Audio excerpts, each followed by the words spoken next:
Salut les petits pions, bienvenue pour cette deuxième vidéo sur comment résoudre les puzzles aux échecs. On va utiliser de nouveau le mode survie de chess.com. Il y a beaucoup de choses à apprendre. On va essayer de faire juste les 5 premiers cette fois parce que comme ça, je pourrais parler en plus grand détail de tout ce que vous pouvez apprendre comme stratégie, comme comment fonctionnent les pièces, qu'est-ce qu'il faut penser.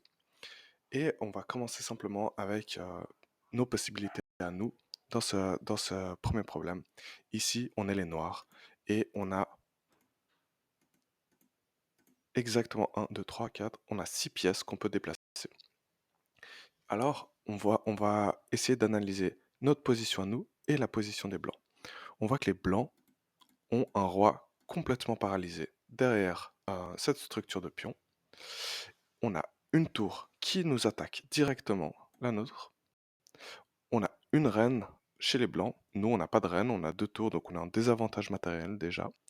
Et en plus, les blancs ont plus de pions que nous.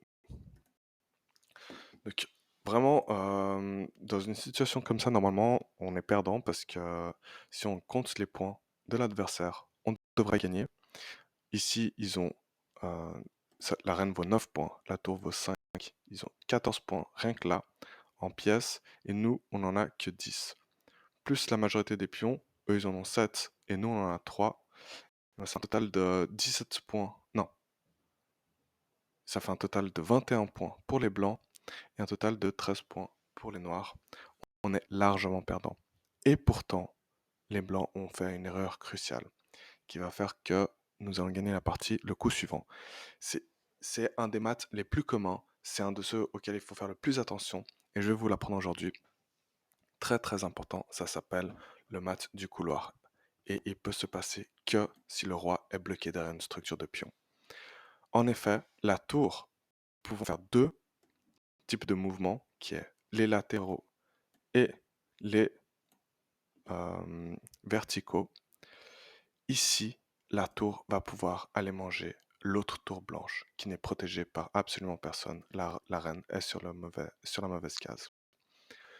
Et en faisant ça, en amenant notre tour noir sur la tour blanche, eh ben, le roi n'aura nulle part où se protéger.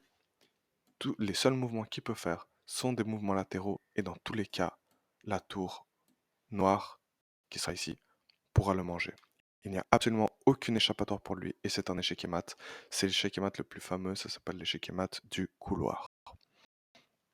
Alors, je vais le faire ici et ça va passer au problème suivant. J'espère que vous avez bien compris. Ici, on a une erreur très bête de calcul de la part de notre adversaire. Elle est bête simplement parce que il faut faire très attention à lorsqu'on échange des pièces, savoir si on en ressort gagnant à la fin. Si le calcul des pièces est un avantage pour nous. En l'occurrence ici, on voit que la reine qui s'est déplacée de la tour D8 à la tour H4 et qui fait un échec à notre roi, n'est en effet pas un bon échange. Parce que comme elle fait un échec au roi, il y a deux options.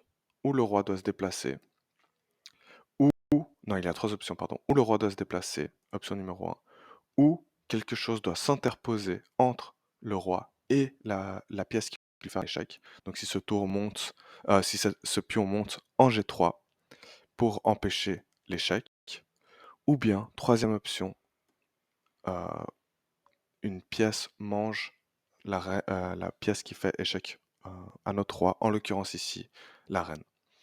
Et dans ce cas-là, si notre cheval mange la reine, on aura un avantage matériel pendant un bref instant, puis, en fait, ce cheval, qui est très essentiel, vu que le fou attaque notre reine, en fait, notre cheval, en mangeant la reine, va libérer l'espace au fou pour que celui-ci puisse venir manger notre reine à nous. Et à ce moment-là, une fois que notre fou aura mangé notre reine, il y aura une égalité matérielle jusqu'à ce que, au troisième coup, notre roi se déplace d'une case et vienne manger le fou qui aurait ce chemin-là pour manger notre reine. Et Au final des comptes, on aura échangé nos 2 reines, mais nous, on aura les blancs gagné une pièce de plus. On aura gagné le fou adversaire et on sera en avantage matériel et donc très, très bien placé pour gagner la partie. On va voir ici et voilà. On va juste compter les points avant que je fasse ce mouvement. On va compter les points. Ici, il y a les 2 tours. Nous, on a les 2 tours. On a les 2 chevaux. L'adversaire a les 2 chevaux aussi. Nous, on a les 2 fous. L'adversaire aussi. Mais après cet échange, on aura un fou de plus et on aura un avantage matériel.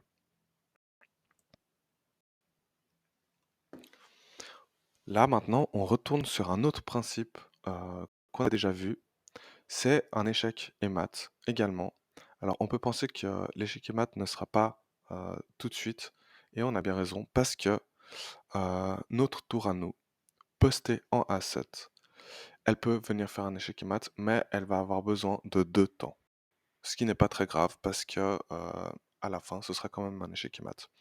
Ce qui va se passer, c'est que notre tour va monter de A7 à A8, et là, le roi complètement bloqué, là, ça ne sert à rien parce que notre tour va le manger. Il va demander à son cheval de faire l'un de ces 2 mouvements pour empêcher l'échec et mat. Simplement, en s'interposant entre la tour qui sera postée en A8, le cheval va empêcher l'échec. Mais ce sera jamais suffisant parce que la tour aura juste à manger le cheval où qu'il se pose et ce sera à ce moment-là un échec mat. Parce que aucune pièce protège le cheval et le roi sera toujours dans la même position après cet échange. Et voilà, le cheval a décidé de se déplacer en C8, mais ça ne sert à rien parce que maintenant c'est à mon tour de le manger et ça va faire un échec mat du couloir. Toujours faire très attention à donner un espace au roi pour qu'il puisse échapper, mais là, en l'occurrence, le roi n'a jamais fait à cause de ce mauvais déplacement de la tour tout au début.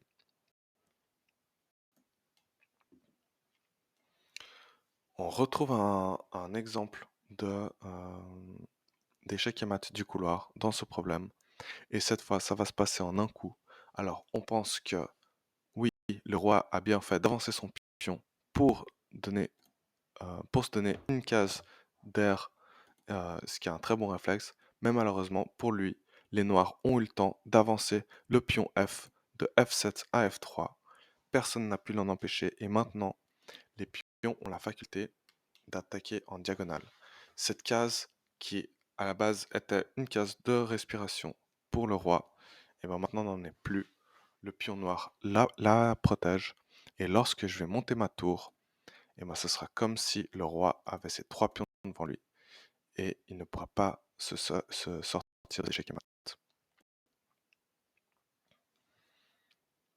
Ici, on a une différente forme d'échec et mat. Alors c'est très intéressant parce que c'est la première fois qu'on le fait dans nos problèmes. On va utiliser notre reine. Notre reine peut se déplacer dans une case très spécifique, protégée par le cheval, pour faire un échec et mat.